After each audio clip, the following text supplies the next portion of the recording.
Jared Fields asks why we included a spending limitation of 18% of gross domestic product.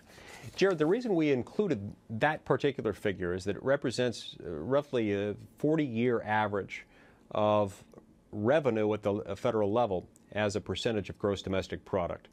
Now, interestingly enough, the amount of money that Congress is spending 100 years ago was at about 2% of GDP.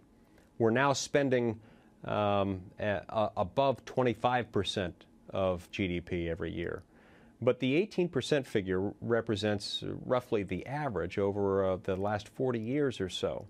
And we think that is sustainable. We were at 18% just a few short years ago, and we think that we can and we should get there again. One of the reasons why we need a percentage figure is so that Congress is less likely to be able to get around it through tricky accounting.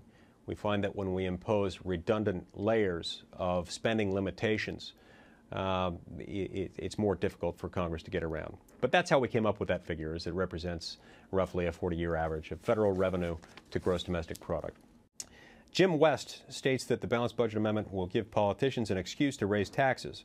Will it lead to tax increases? The short answer, Jim, is no, it won't. It would be at least unlikely, very, very difficult for it to have that effect, because we've responded to this by saying that in order to raise taxes, it will require a two-thirds supermajority vote in both houses of Congress.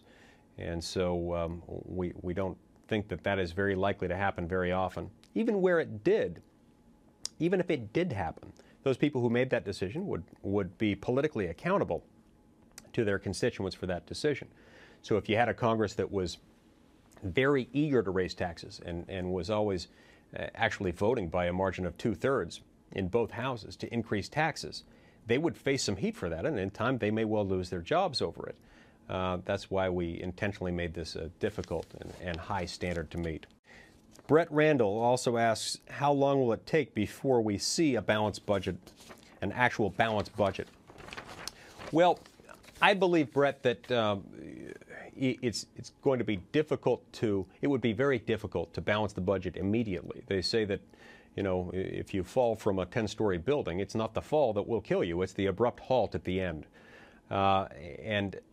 It would be very difficult to balance the budget immediately. I do think, however, that it's got to be done promptly, and I think a reasonable window would be in the next 4, 5, 6 years, maybe. I think that is the soonest we could reasonably expect something like that to gain support. Some people are calling for more of a 10-year window. I think that's too long. But I think the important thing is to get us on the path toward doing that right now.